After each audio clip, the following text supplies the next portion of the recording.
Hi, this is Sandy from Spitfire's Customer Experience team, and next up we're going to take a look at the motor effects and our motors that are built into eDNA.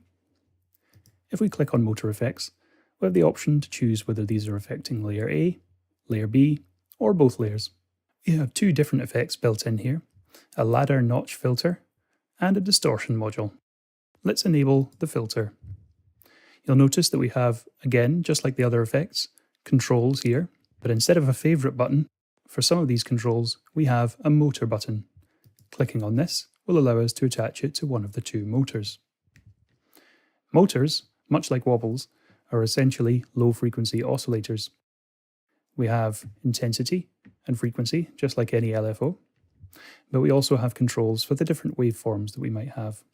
So in this case, we just have a sine wave, but we could use rectangle, triangle, saw, or random. So let's detach this from motor 1 and hear what this effect sounds like on its own.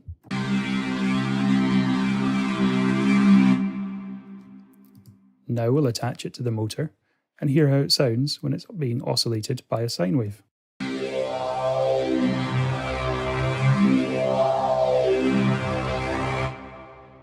So far so good. But what gets really interesting is that each of the motors has a second low-frequency oscillator called the submotor, and you have controls for both the frequency and the intensity of the main oscillator.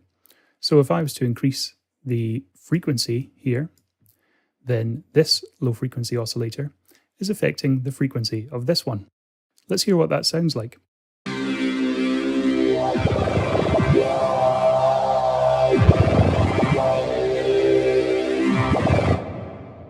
You can see how this can get really interesting very quickly and add a lot of movement to your sound. If you experiment with different waveforms on different effects parameters, you can add all sorts of really interesting movement to your sound. And of course, there's a second one as well. So if I was to switch on our distortion here, I can also attach the drive of our distortion to motor 2 and have the submotor of motor 2 affecting the intensity of that instead of the frequency. Let's hear how this all sounds.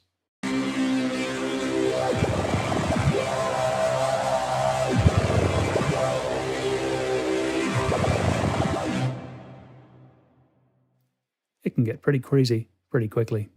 That wraps up our tour of the interface.